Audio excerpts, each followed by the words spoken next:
اس دفعہ ہم پاکستان نہیں جا پائے تھے کچھ وجوہات کی وجہ سے، تو ہم نے یہ ڈیسائیڈ کیا کہ ہم بچوں کو لے کے جائیں گے ان کی ایسٹر ہالیڈیز پہ ترکی۔ تو ہم کافی زیادہ ایکسائٹیڈ تھے کیونکہ یہ ہمارا پہلا فیملی ٹرپ تھا۔ صبح اٹھے، ناشتہ وغیرہ کیا، ٹیکسی بک کروائی، اور اس کے بعد ہم پہنچ گئے تھے بس اسٹاپ پہ۔ تقریباً 2.5 گھنٹے کا سفر طے کرنے کے بعد ہم پہنچے تھے ڈبلن۔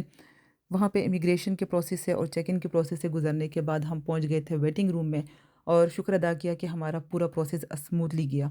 اور اس کے بعد اب بس یہی تھا کہ استنبول ہم پہنچ جائیں۔ خیر جب ہم استنبول پہنچے تو وہاں کی امیگریشن سے جب ہم گزر رہے تھے تو انہوں نے ہم سے کہا کہ آپ کے بچوں کا ریزیڈنٹ کارڈ کہاں ہے؟ تو ہم نے ان سے کہا کہ آئرلینڈ کا یہ رول ہے، یہ لا ہے کہ وہ بچوں کو ریزیڈنٹ کارڈ نہیں دیتے، مگر یہ کہ انہوں نے ہماری بات بالکل بھی نہیں سنی۔ ہم سب کا ای ویزا لگا ہوا تھا، ہم ای ویزا لگا کے آئے تھے استنبول۔ تو وہ ہمیں لے گئے تھے ایک ہال میں، اور وہاں پہ انہوں نے ہمارے جو پاسپورٹ تھا اس پہ اسٹیمپ لگا دیے تھے ڈینائڈ کے، کہ ان کا ویزا جو ہے وہ ڈینائڈ ہو گیا ہے، اور انہوں نے ہماری واپسی کے ٹکٹ کر دیے تھے۔ انہوں نے ہماری کوئی بھی بات نہیں سنی۔ ہم سے پہلے جتنے بھی لوگ گئے تھے وہ ای ویزے پہ ہی گئے تھے استنبول۔ خیر صبح 10:50 کی ہماری ٹکٹس تھی، تو ہمیں پوری رات گزارنی تھی ایئرپورٹ پہ ہی۔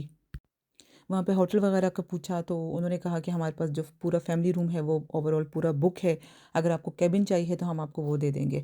خیر کیبن میں ان کا یہ رول تھا کہ جو 7 ایئر سے چھوٹے بچے ہیں وہ نہیں سو سکتے وہاں پہ۔ ہم نے ان سے یہ ریکویسٹ کی کہ بنیامین میرے ساتھ سو جائے گا، مگر انہوں نے نہیں مانا۔ انہوں نے کہا کہ آپ ایسا کریں کہ آپ ریسٹ روم میں جا کے ریسٹ کر لیں۔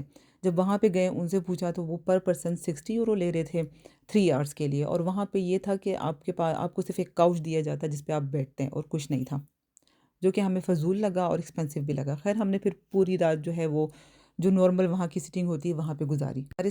ہمارے ساتھ 2 اور فیملیز بھی تھی، ایک انڈین فیملی تھی اور ایک اور فیملی بھی تھی جو کہ ای ویزے پہ ہی آئی تھی، اور ان کا ویزا بھی ڈینائی کر دیا تھا۔ واپس آئے ہم لوگ ڈبلن آئے تو مینٹلی اور فزیکلی کافی زیادہ ہم جو ہے وہ ایگزاسٹڈ تھے۔ خیر ہم نے جو ترکش ایمبیسی ہے ان کو کال کی، تو انہوں نے ہماری بات بالکل بھی نہیں سنی۔ انہوں نے ہم سے کہا کہ آپ نے ہمیں میل کرنی ہے اور ہم میل پہ ہی آپ کو جواب دیں گے۔ میل کی، اپوائنٹمنٹ رکھوائی، تو صبح جب ہم جا رہے تھے تو ہم یہ سوچ کے گئے تھے کہ ہم اپنے ساتھ سارا سامان لے جائیں گے، اور اپنی گاڑی میں ہم گئے تھے، تو اگر بچوں کا ویزا ٹائم پہ لگ جاتا ہے تو ہم ٹکٹ بک کروا کے دوبارہ چلے جائیں گے استنبول، نہیں ہوا تو ہم واپس آ جائیں گے۔ شکر ہے بچوں کا وزٹ ویزا لگ گیا تھا۔ خیر جب ہم ڈبلن پہنچے تو جن لیڈی نے ہماری پہلے چیک ان کی تھی نا، وہ ہمیں پہچان گئی تھی، اور ہمیں کہہ رہی ہے کہ آپ لوگ کی وجہ سے ہم پہ فائن پڑا ہے پر پرسن 2500 یورو کا۔ تو ہم نے ان سے کہا یہ تو آپ کی غلطی ہے کیونکہ آپ نے صحیح سے نہیں دیکھا، آپ کو دیکھنا چاہیے تھا کہ بچوں کا اسٹیکر ویزا ہے کہ نہیں ہے۔ خیر وہ کہی تھی کہ ایسا ہو نہیں سکتا کہ ہم نے چیک نہیں کیا ہو، بس یہ ایک لرننگ کا پروسیس ہوتا ہے، غلطی ہو جاتی ہے۔ اور پھر ہم نے یہ بھی ان کو مینشن کیا کہ ہمارے ساتھ ایک اور فیملی بھی تھی، 2 اور فیملیز بھی تھی، تو اگر غلطی ہوئی ہے تو ہمارے ساتھ ہوئی ہوگی، باقی جو 2 فیملیز ہیں ان کو آپ نے کیسے جانے دیا؟ آپ کو اسی وقت وہیں پہ ان کو روکنا چاہیے تھا۔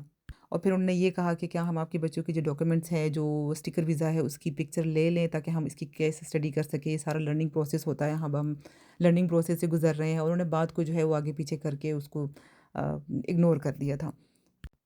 مگر ہمیں اس چیز کی خوشی ہوئی کہ ان پہ فائن لگا، تاکہ اب دوبارہ سے یہ اس طرح کی غلطی نہ کریں کہ اگر آپ امیگریشن کے پروسیس سے کسی کو گزار رہے ہیں تو آپ کو رولز اور ریگولیشن کا پتہ ہونا چاہیے۔ پھر شکر کر کے پہنچ گئے استنبول۔ پھر وہاں پہ جو زلزلہ آیا، اوئے ہے، ہم نے کہا کہ بس یہ آخری دن آ گیا ہے یہاں پہ ہمارا۔ اچھا جس دن ارتھکویک آیا تھا اس کے نیکسٹ ڈے جو ہے وہ ہماری واپسی کی فلائٹ تھی، تو جب ہم ٹیکسی کروا کے واپس ایئرپورٹ جا رہے تھے تو ٹائر پنچر ہو گیا تھا، اور بس میرے ہسبینڈ جو ہے وہ ٹینشن میں آ گئے تھے، وہ کہتے کہ ایسا نہ ہو کہ ہم لیٹ ہو جائیں اور فلائٹ جو ہے وہ مس ہو جائے۔ خیر پھر دوسری ٹیکسی کروائی اور ہم جو ہے وہ خیریت سے واپس آئی لینڈ آ گئے تھے۔